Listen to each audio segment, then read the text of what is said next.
ಸ್ನೇಹಿತರೆ, ನಮಸ್ಕಾರ. ನಮ್ಮ ಭಾರತಕ್ಕೆ ಒಂದು ಖುಷಿಯ ವಿಚಾರ. ಹೌದು, ಮೊನ್ನೆ ತಾನೇ ಬುಧವಾರ ದಿವಸ ಏನ್ ಈಗಾಗಲೇ ಇರಾನ್ ಕಡೆಯಿಂದ ಬರ್ತಾ ಇರುವಂತಹ ತೈಲದ ನೌಕೆ ಹರ್ಮುಜ್ ಜಲ ಸಂಧಿಯಿಂದ ಬರ್ತಕ್ಕಂತಹ ಒಂದು ನೌಕೆಯನ್ನ ಉಡಿಸ್ ಮಾಡಿದ್ರು. ಆದ್ರೆ ಈಗ ಇನ್ನೊಂದು ಹಡಗು ನಮ್ಮ ಭಾರತವನ್ನ ತಲುಪಿದೆ. ಹೌದು, ಮುಂಬೈಗೆ ಬಂದು ತಲುಪಿರ್ತಕ್ಕಂಥದ್ದು. ಈ ಹಡಗಿನಲ್ಲಿ 1,35,000 ಟನ್ ಅಷ್ಟು ಕಚ್ಚಾ ತೈಲವನ್ನ ತೆಗೆದುಕೊಂಡು ಬಂದಿದೆ ಅಂತೆ. ಸೊ ಇದು ಖುಷಿಯ ವಿಚಾರ. ಸೊ ಇದು ಕೇಂದ್ರ ಸರ್ಕಾರ ಸಾಧ್ಯ ಮಾಡಿಕೊಟ್ಟಿದೆ, ಸಾಧ್ಯ ಆಗತ್ತೆ ಎನ್ನುವಂತಹ ನಂಬಿಕೆಯನ್ನ ಇಲ್ಲಿ ತೋರಿಸಿಕೊಟ್ಟಿದೆ. ಹೌದು, ಇದು ಸೌದಿ ಅರೇಬಿಯಾದಿಂದ ಬಂದಿರತಕ್ಕಂತಹ ತೈಲ. ಇದು ಹರ್ಮುಜ್ ಜಲಸಂಧಿಯಲ್ಲಿ ಸಿಕ್ಕಾಕೊಂಡಿರ್ತಕ್ಕಂತಹ ಒಂದು ಹಡಗುಗಳಲ್ಲಿ ಈಗ ಒಂದಾದ ಮೇಲೆ ಇನ್ನೊಂದು ಹಡಗು ಕೂಡ ಬರ್ತಾ ಇದೆ ಎನ್ನುವಂತಹ ಮಾಹಿತಿ ಕೂಡ ಸಿಕ್ಕಿತ್ತು. ಈಗಾಗಲೇ ನಮ್ಮ ವಿದೇಶಾಂಗ ಸಚಿವರು ವಿಜಯ್ ಜೈಶಂಕರ್ ಇವರನ್ನ ನಿಮಗೆ ಗೊತ್ತಿರಬಹುದು. ಹಾಗೆ ಇರಾನ್ನ ವಿದೇಶಾಂಗ ಮಂತ್ರಿ ಅಬ್ಬಾಸ್ ರಕ್ಕಿ ಎನ್ನುವಂತಹವರ ಜೊತೆಗೆ ಮಾತುಕತೆ ಆಡ್ತಾರೆ. ಸೊ ಇದು ಯಾವ ಸಂದರ್ಭದಲ್ಲಿ ಮಾತನಾಡಿದ್ರಂತೆ, ಈಗಾಗಲೇ ಯುದ್ಧ ನಡೀತಾ ಇತ್ತು. ಇರಾನ್ ಹೇಳ್ತಾ ಇತ್ತು, ಚೀನಾ ಹಡಗನ್ನ ಹೊರತುಪಡಿಸಿ ಇನ್ಯಾವುದೇ ಹಡಗುಗಳು ಈ ಹರ್ಮುಜ್ ಜಲಸಂಧಿಯಲ್ಲಿ ಹೋಗ್ತಾ ಇದ್ರೆ ಅದನ್ನ ನಾವು ಅಲ್ಲೇ ಮುಳುಗಿಸಿ ಬಿಡ್ತೀವಿ ಅಂತ ಹೇಳ್ತಾ ಇತ್ತು. ಅಂತಹ ಸಂದರ್ಭದಲ್ಲಿ ಈ ಮಾತುಕತೆ ಆಗತ್ತೆ. ಇದರ ಜೊತೆಗೆ ಅಮೆರಿಕ ಹಾಗೆ ಇಸ್ರೇಲ್ನ ಜೊತೆಗೆ ಯಾವ ಸಂಬಂಧಿ ರಾಷ್ಟ್ರಗಳಿದಾವ್ ನೋಡಿ, ಆ ಎಲ್ಲ ರಾಷ್ಟ್ರಗಳ ಹಡಗುಗಳನ್ನ ನಾವು ಹೋಗ್ಲಿಕ್ಕೆ ಬಿಡೋದಿಲ್ಲ. ಅಲ್ಲಿಂದ ಯಾರು ಕಚ್ಚಾ ತೈಲವನ್ನ ತರಿಸ್ಕೊಳ್ತಾ ಇದ್ದೀರಿ, ಇದೇ ಮಾರ್ಗದಿಂದ ಹೋಗ್ತಾ ಇದ್ದೀರಿ, ಅಂತಹ ಹಡಗುಗಳನ್ನ ನಾವು ಸಾಗಲಿಕ್ಕೆ ಬಿಡೋದಿಲ್ಲ ಅಂತ ಇರಾನ್ ಹೇಳ್ತಾ ಇತ್ತು. ಇದರ ಮಧ್ಯದಲ್ಲಿ ವಿದೇಶಾಂಗ ಸಚಿವರು ನಮ್ಮ ವಿಜಯ್ ಜೈಶಂಕರ್ ಅವರು ಇರಾನ್ನ ವಿದೇಶಾಂಗ ಸಚಿವರ ಜೊತೆಗೆ 10 ಮಾರ್ಚ್ ಮಾತನಾಡ್ತಾರೆ ಆ ದಿನಾಂಕದಂದು.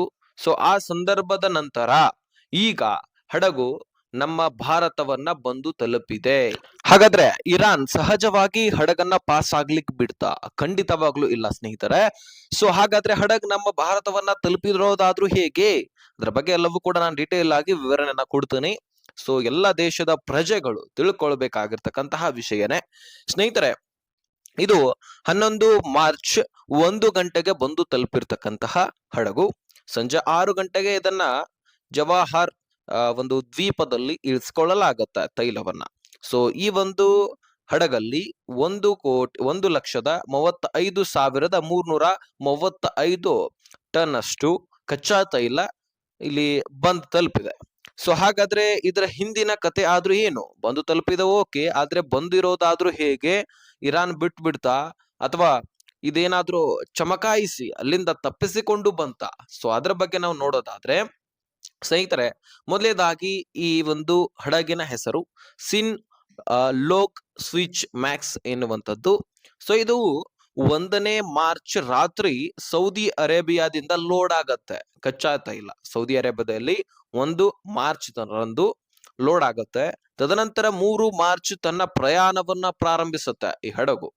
ಸೊ ಅಲ್ಲಿ ಇದೇನ್ ಹರ್ಮುಜ್ ಎನ್ನುವಂತಹ ಒಂದು ಜಲಸಂಧಿ ಇದೆಯಲ್ಲ ಇರಾನ್ ಪಕ್ಕದಲ್ಲಿ, ಆ ಒಂದು ಸಂಧಿಯಲ್ಲಿ ಸುಮಾರು 700 ಹಡಗುಗಳು ಸಿಕ್ಕಾಕೊಂಡಿದೆ. ಅದರಲ್ಲಿ 37 ಹಡಗುಗಳು ನಮ್ಮ ಭಾರತೀಯ ಫ್ಲಾಗ್ ಅನ್ನ ಹೊಂದಿರತಕ್ಕಂತಹ ಹಡಗುಗಳು, ಅಂದ್ರೆ ನಮ್ಮ ಹಡಗುಗಳು. ಹಾಗಾದ್ರೆ ಸೊ ಈ 3 ಮಾರ್ಚ್ ತನ್ನ ಪ್ರಯಾಣವನ್ನ ಪ್ರಾರಂಭಿಸಿರುತ್ತೆ. 8 ಮಾರ್ಚ್ ಲಾಸ್ಟ್ ಇದರ ಲೊಕೇಶನ್ ಎಲ್ಲಿ ಕಾಣಿಸುತ್ತಪ್ಪ ಅಂದ್ರೆ ಈ ಒಂದು ಹರ್ಮುಜ್ ಜಲಸಂಧಿಯಲ್ಲಿ ಕಾಣಿಸಿಕೊಳ್ಳುತ್ತೆ. ಇದರ ಲೊಕೇಶನ್ ಲಾಸ್ಟ್ ಅಲ್ಲಿರ್ತಕ್ಕಂಥದ್ದು. ಅದಾದ ಬಳಿಕ ಇದ್ದಕ್ಕಿದ್ದಂತೆ ಮಾಯ ಆಗ್ಬಿಡತ್ತೆ. ಯಾವುದೇ ರೀತಿ ರಡಾರ್ನಿಂದ ಮಾಯ ಆಗ್ಬಿಡುತ್ತೆ, ಇಲ್ಲಿ ಕಾಣಿಸಿಕೊಳ್ಳೋದಿಲ್ಲ. ಸೊ ಇದಾದ ಬಳಿಕ ಈಗ ಬಂದಿರತಕ್ಕಂತಹ ಮಾಹಿತಿ ಪ್ರಕಾರ ಯುದ್ಧದಿಂದ ಪಾರಾಗಲು, ಅದೇ ರೀತಿಯಾಗಿ ಹಡಗಿಗೆ ಯಾವುದೇ ರೀತಿ ಹಾನಿ ಆಗದ ಹಾಗೆ ಈ ಹಡಗು ಜಲಾಶಯದಿಂದ ಕ್ಯಾಪ್ಟನ್ ಮತ್ತು AIS ಅಂದ್ರೆ ಆಟೋಮೆಟಿಕ್ ಐಡೆಂಟಿಫಿಕೇಶನ್ ಅನ್ನ ಬಂದ್ ಮಾಡಲಾಗಿತ್ತು ಅಂತೆ. ಅಂದ್ರೆ ರಡಾರ್ ನಲ್ಲಿ ಕಾಣಿಸಿಕೊಳ್ಳದ ಹಾಗೆ ಬಂದು 9 ಮಾರ್ಚ್ ರಂದು ಆವಾಗ ಇದರ ಐಡೆಂಟಿಫಿಕೇಶನ್ ಸಿಕ್ಕಿದೆ. ಅಷ್ಟರ ಒಳಗಾಗಿ ಇದೇನ ಹರ್ಮುಜ್ ಜಲಸಂಧಿ ಇತ್ತಲ್ಲ ಅದನ್ನ ಪಾರಾಗಿ ಬಂದ್ಬಿಟ್ಟಿತ್ತು ಆಲ್ಮೋಸ್ಟ್. ಸೊ ಹೀಗಾಗಿ ಇದು ನಮ್ಮ ಭಾರತವನ್ನ ಯಶಸ್ವಿಯಾಗಿ ಬಂದು ತಲುಪಿಬಿಟ್ಟಿದೆ. ಇರಾನ್ ಏನ್ ಇದನ್ನ ಆಯ್ತಪ್ಪ ನಮ್ಮ ಸಂಬಂಧ ಈ ರೀತಿ ಒಳ್ಳೇದಾಗಿನೇ ಇರ್ಲಿ ಅಥವಾ ನಿಮ್ಮ ಹಡಗುಗಳನ್ನ ನಾವು ಬಿಡ್ತೀವಿ ಅಂತ ಈ ರೀತಿ ಏನ್ ಹೇಳಿಲ್ಲ. ಆದ್ರೆ ನಮ್ಮ ಕ್ಯಾಪ್ಟನ್ ಈ ಹಡಗಿನ ಒಂದು ಚಲಾಯಿಸುವ ಕ್ಯಾಪ್ಟನ್ ಅವರಿಗೆ ಚಮಕಾಯಿಸಿ ಅಲ್ಲಿಂದ ತೆಗೆದುಕೊಂಡು ಬಂದಿರತಕ್ಕಂತಹ ಹಡಗು. ಸೊ ಇದರಲ್ಲಿ ಎಷ್ಟು ಟನ್ ತೈಲ ಇತ್ತಪ್ಪ ಅಂದ್ರೆ 1,35,335 ಟನ್ ಅಷ್ಟು ಕಚ್ಚಾ ತೈಲ ಇತ್ತು. ಸೊ ಇದು ಎಷ್ಟು ದಿನದ ಮಟ್ಟಿಗೆ ಸಾಲತ್ತೆ ಅದನ್ನ ನಾವು ಕಾಯ್ದು ನೋಡಬೇಕು. ಸೊ ಇದೇ ರೀತಿ ಯುದ್ಧ ಮುಂದುವರೆದಿದ್ದೆ ಆದ್ರೆ ಇನ್ನು ತೈಲದ ಅಗತ್ಯ ಇದ್ದೇ ಇರತ್ತೆ. ಸೊ ಅವುಗಳನ್ನ ಆದಷ್ಟು ಬೇಗ ಭಾರತವನ್ನ ತಲುಪಿಸಬೇಕಾಗಿದೆ. ಸೊ ಇದ್ರ ಬಗ್ಗೆ ಜೈಶಂಕರ್ ಅವರು ಆಗಾಗ್ಲೇ ಮಾತುಕತೆ ಆಗಿದೆ. ಆದ್ರೆ ಅದರಲ್ಲಿ ಏನು ನಿರ್ಧಾರ ಕೈಗೊಂಡಿದ್ದಾರೆ ಅನ್ನುವಂತಹ ಬಹಿರಂಗ ಏನ್ ಪಡಿಸಿಲ್ಲ. ಒಟ್ಟಾರೆಯಾಗಿ ಇಸ್ರೇಲ್ ಹಾಗೂ ಅಮೆರಿಕ ಜೊತೆಗೆ ಹೊಂದಿರತಕ್ಕಂತಹ ಸಂಬಂಧವನ್ನ ಯಾವ ದೇಶಗಳು ಹೊಂದಿದಾವೋ ಆ ಒಂದು ಹಡಗುಗಳನ್ನ ನಾವು ಬಿಡೋದಿಲ್ಲ ಅಂತ ಇರಾನ್ ಹೇಳ್ತಾ ಇದೆ. ಸೊ ಈ ರೀತಿ ಮುಂದುವರೆದಿದ್ದೆ ಆದ್ರೆ ಒಂದು ಯುದ್ಧ ನಿಂತು ಹಡಗುಗಳನ್ನ ಬಿಡಬೇಕು. ಇಲ್ಲಪ್ಪ ಅಂದ್ರೆ ಇರಾನ್ ಮೇಲೆ ಪ್ರೆಷರ್ ಬೀಳುವಂತಹ ಸಾಧ್ಯತೆ ಕೂಡ ಇದೆ. ಯಾವ್ಯಾವ ದೇಶಗಳ ಹಡಗುಗಳಿದಾವೋ, ಯಾವ ದೇಶದಿಂದ ಹಡಗುಗಳು ಬರ್ತಾ ಇದೆಯೋ ಎಲ್ಲ ಒಂದು ಹಡಗುಗಳನ್ನ ತಡೆ ಹಿಡಿಯಲಾಗಿದೆ. ಇದು ವಿಶ್ವದ ಕಾನೂನಿನ ಉಲ್ಲಂಘನೆ. ಇದು ವಿಶ್ವದ ಕಾನೂನು ಏನ್ ಹೇಳತ್ತಂದ್ರೆ ಈ ರೀತಿ ಏನ್ ಹರ್ಮುಜ್ ಜಲಾಶಯ ಇದೆಯಲ್ಲ, ಜಲಸಂಧಿ, ಅಲ್ಲಿ ಯಾವುದೇ ರೀತಿ ಹಡಗುಗಳನ್ನ ನಿಲ್ಲಿಸಬಾರದು. ಅದು ಏನೇ ಆಗ್ಲಿ, ಯಾವುದೇ ಯುದ್ಧ ಆಗ್ಲಿ. ಆದ್ರೆ ಆ ಒಂದು ನಿರ್ಧಾರವನ್ನ ಉಲ್ಲಂಘನೆ ಮಾಡಿಬಿಟ್ಟಿದೆ ಇರಾನ್. ಸೊ ಇದರ ಆಧಾರದ ಮೇಲೆ ಎಲ್ಲ ದೇಶಗಳು ತಿರುಗಿ ಬಿದ್ರು ಬೀಳಬಹುದು. ಆವಾಗ ತಾನೇ ಹಡಗುಗಳನ್ನ ಬಿಡಬೇಕಾಗತ್ತೆ. ಇದೊಂದು ಆಪ್ಷನ್ ಇದೆ. ಸೊ ಕಾಯ್ದು ನೋಡೋಣ, ಯುದ್ಧ ನಿಲ್ಲತ್ತಾ, ಇದೇ ರೀತಿ ಮುಂದುವರೆಯುತ್ತಾ. ಸೊ ಈಗಾಗಲೇ ಸಾಕಷ್ಟು ಧ್ವಂಸ ಆಗಿದೆ. ನಾನು ಬೆಳಗಿನ ಒಂದು ವಿಡಿಯೋದಲ್ಲಿ ಕೂಡ ತಿಳಿಸ್ಕೊಟ್ಟಿದ್ದೆ ನಿನ್ನೇನು ಕೂಡ. ಸೊ ಇಸ್ರೇಲ್ ಇದ್ದಿದ್ದು ಇರಾನ್ನ, ಅದೇ ರೀತಿಯಾಗಿ ಸೌದಿ ಅರೇಬಿಯಾ, ಅದೇ ರೀತಿಯಾಗಿ UAE, ಖತರ್ನಲ್ಲಿರ್ತಕ್ಕಂತಹ ಸೊ ಎಲ್ಲ ಈ ಒಂದು ಏನ್ ಕಚ್ಚಾ ತೈಲವನ್ನ ಉತ್ಪತ್ತಿ ಮಾಡುವಂತಹ ಘಟಕಗಳಿರ್ತಾವಲ್ಲ, ಆ ಘಟಕಗಳ ಮೇಲೆ ದಾಳಿಯನ್ನ ಮಾಡಿರ್ತಕ್ಕಂಥದ್ದು, ಸಂಪೂರ್ಣವಾಗಿ ಧ್ವಂಸ ಮಾಡಿರ್ತಕ್ಕಂಥದ್ದು. ಅದಾದ ಬಳಿಕ ಇಸ್ರೇಲ್ ಏನ್ ಮಾಡತ್ತೆ, ಇರಾನ್ ನಲ್ಲಿರ್ತಕ್ಕಂತಹ ಸುಮಾರು 35ಕ್ಕಿಂತ ಹೆಚ್ಚಿನ ಅಂದ್ರೆ 30ಕ್ಕಿಂತ ಹೆಚ್ಚಿನ ಕಚ್ಚಾ ತೈಲ ಉತ್ಪನ್ನ ಘಟಕಗಳಿದ್ವು.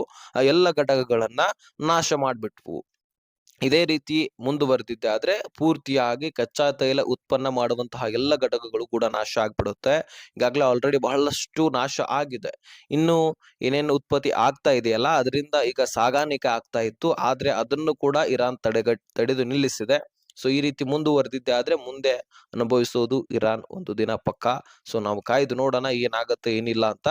ಆದ್ರೆ ಸದ್ಯಕ್ಕೆ ಒಂದು ಹಡಗಂತೂ ಬಂದು ತಲುಪಿದೆ. ಸೊ ನಮ್ಮ ಹಡಗುಗಳು 37 ಹಡಗುಗಳು ಅಲ್ಲಿ ಸಿಕ್ಕಾಕೊಂಡಿದೆ. ಅದರಲ್ಲಿ ಒಂದು ಹಡಗು ಮಾತ್ರ ಈಗ ಬಂದು ತಲುಪಿರ್ತಕ್ಕಂಥದ್ದು. ಮುಂದಿನ ದಿನಗಳಲ್ಲಿ ಏನೇ ಬದಲಾವಣೆ ಆದ್ರೂ ನಾನು ತಿಳಿಸ್ಕೊಡ್ತೀನಿ. ವಿಡಿಯೋ ನೋಡಿದಕ್ಕೆ ಧನ್ಯವಾದ. ಹಾಗೆ ಈ ವಿಷಯವನ್ನ ಎಲ್ಲ ಸ್ನೇಹಿತರಿಗೆ ಶೇರ್ ಮಾಡಿ, ಹಾಗೆ ಸಬ್ಸ್ಕ್ರೈಬ್ ಮಾಡಿ.